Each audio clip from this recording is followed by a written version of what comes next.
அனைவருக்கும் வணக்கம். Welcome to world village cookery channel. எல்லாரும் எப்படி இருக்கீங்க? நாம இன்னைக்கு செய்ய போற டிஷ்ஷு வத்த குழம்பு. ஆக்சுவலா இதுக்கு முன்னாடி நம்ம வத்த குழம்பு பொடி ரெடி பண்றது எப்படி அப்படின்ட்டு நம்ம போட்டிருக்கோம். இப்போ நம்ம வத்த குழம்பு அந்த பொடியை யூஸ் பண்ணி வத்த குழம்பு எப்படி செய்யறதுன்னு பார்க்க போறோம். வத்த குழம்பு பொதுவா நம்ம ஒரு கல்யாணத்துக்கு போறோம், மதியானம் சாப்பாட்டுக்கு பந்தியில உட்கார்றோம், சாம்பாருக்கு அப்புறம் வத்த குழம்பு இருந்து அதை போட்டுக்கின்னு சாப்பிட்டாதான் நம்ம அந்த மதியம் கல்யாண சாப்பாடு சாப்பிட்ட திருப்தி வரும். ஏன்னா வத்த குழம்போட ரோல் இந்த கல்யாண பந்தியில ரொம்ப முக்கியமான ரோல். அதுலேயும் பர்டிகுலராக இந்த ஐயர் வீட்டு விசேஷங்கள் நீங்கள் போய் சாப்பிட்டுருக்கீங்களா? அந்த விசேஷத்தில் சாம்பாரை விட வத்த குழம்பு தான் செம்மையாக இருக்கும். அவங்க குழம்பு மாதிரி செய்ய மாட்டாங்க, கொஞ்சம் தொக்கு மாதிரி இருக்கும், ஒரு மாதிரி டிஃப்ரெண்ட்டாக இருக்கும். சும்மா ஒரே ஒரு கரண்டி போட்டோம்னா ஒரு பாதி சாப்பாடு சாப்பிட்டு முடிச்சிடலாம். அது டேஸ்ட்டு, அந்த புளிப்பு, காரம், அந்த ஒரு இனிப்பு, உப்பு எல்லாமே சேர்ந்து ஒரு மாதிரி டிஃப்ரெண்ட்டாக செம்மையாக இருக்கும். அந்த ஐயர் வீட்டில் செய்கிற வத்த குழம்பு தான் நம்ம இன்னைக்கு எப்படி செஞ்சு சாப்பிட்றது அப்படின்னு பார்க்க போகிறோம். அதுக்கு முன்னாடி நம்ம சேனலை சப்ஸ்கிரைப் பண்ணாமல் பார்க்குறீங்க அப்படின்னா தயவுசெய்து சப்ஸ்கிரைப் பண்ணிடுங்க. பக்கத்தில் பெல் ஐக்கான் வரும், அதையும் ப்ரெஸ் பண்ணிவிடுங்க. இந்த வீடியோவை ஸ்கிப் பண்ணாமல் முழுசாக பாருங்கள். அப்போ தான் நீங்களும் இந்த வத்த குழம்பை உங்கள் வீட்டில் பர்ஃபெக்டாக செஞ்சு சாப்பிட முடியும். வாங்க வீடியோக்குள்ளே போகலாம். முதல்ல அடுப்பு பற்ற வச்சுக்கலாம். நம்ம இப்போது வத்த குழம்புக்கான பொடி நம்ம ரெடி பண்ண போகிறோம். இதை நம்ம ஷார்ட்டாகவே நான் இதில் சொல்கிறேன். ஏன்னா வத்த குழம்பு பொடி எப்படி செய்யறது, எவ்வளோ நேரம் நம்ம ஸ்டாக் பண்ணலாம் அப்படின்னு நான் ஏற்கனவே வீடியோ போட்டிருக்கேன், அதை டிஸ்கிரிப்ஷனில் கொடுத்தேன். இந்த ஸ்பூன் தான் நம்ம அளவு எடுத்துக்க போகிறோம்.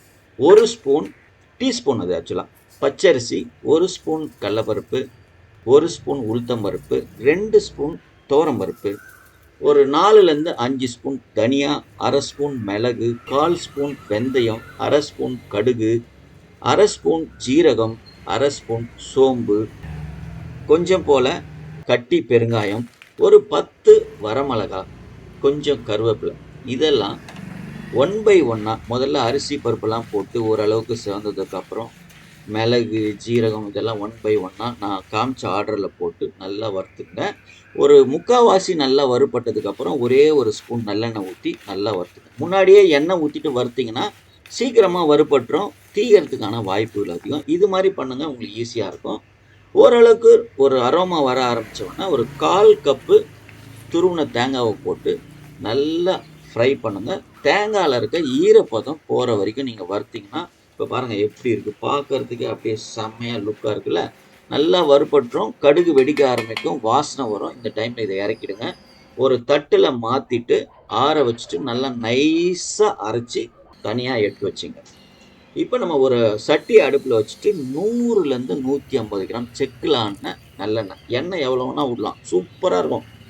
அப்புறம் கடுகு, உளுத்தம்பருப்பு, வெந்தயம், ஜீரகம் 1/4 ஸ்பூன் அதை போட்டு கடுகு வெடித்து வர்ற நேரத்தில் ஒரு 150 கிராம் சின்ன வெங்காயம் முழுசாக கட் பண்ணாமல் தோல் மட்டும் உரித்து வச்சுருக்கேன், அதை இதில் போட்டு வெங்காயத்தை நல்லா வதக்குங்க.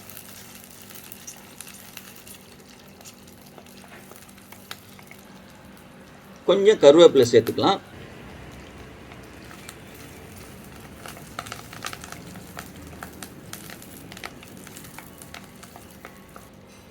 அரை ஸ்பூன் மஞ்சத்தூள்,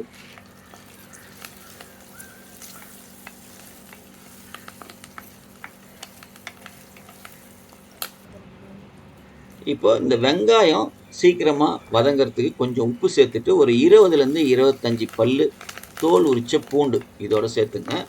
இந்த பூண்டும் கருவேப்பிலையும் நீங்கள் எவ்வளோ வேணால் சேர்த்துக்கலாம், எவ்வளோ போட்டாலும் குழம்பு மணமாக இருக்கும். இது எல்லாம் நல்லா வதங்கணும்.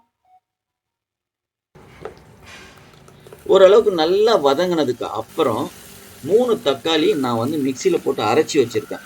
ஏன்னா தக்காளி சீக்கிரத்தில் வதங்க மாட்டேங்குதுன்றதுனால நான் அரைச்சி இதில் சேர்த்துருக்கேன். இது வதங்குற நேரத்தில் 1 ஸ்பூன் காஷ்மீரி மிளகாத்தூளும் இந்த குழம்புக்கு தேவையான உப்பும் சேர்த்துக்கலாம். காஷ்மீரி மிளகாத்தூள் கலருக்காக போடுறது தான். ஏன்னா மீதி காரம் எல்லாம் நம்ம பவுட்ரு அரைச்சி வச்சுருக்கோம் இல்லையா, அந்த பவுட்ருலேருந்து கிடச்சிடும். இப்போ ஒரு 75 கிராம் புளி ஊற வச்சு கரைச்சி வச்சுருக்கேன், அதை இதோட சேர்த்துக்கலாம். சேர்த்துட்டு நல்லா கிளறி விட்டுட்டு மூடி வச்சுருங்க, கொதிக்கட்டும்.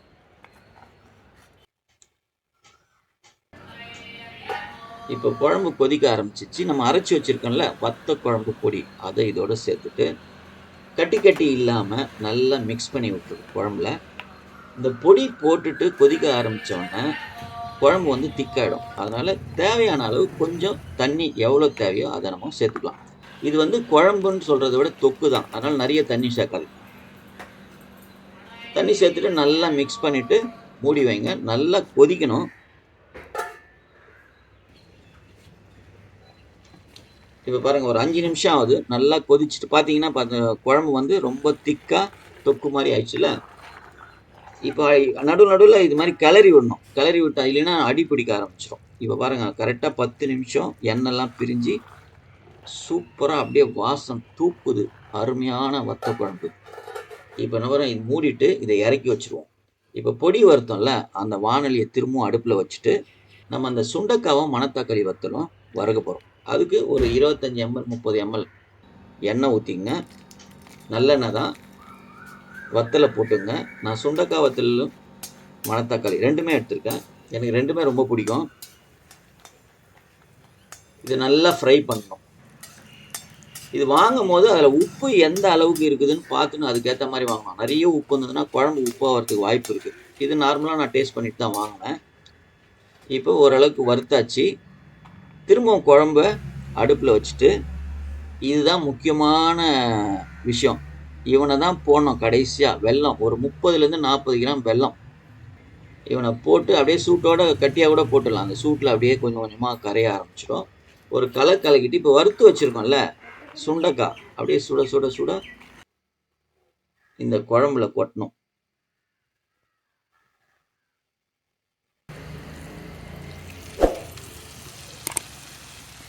அப்படியே கொட்டிட்டு லேசாக கிளறி விடுங்க.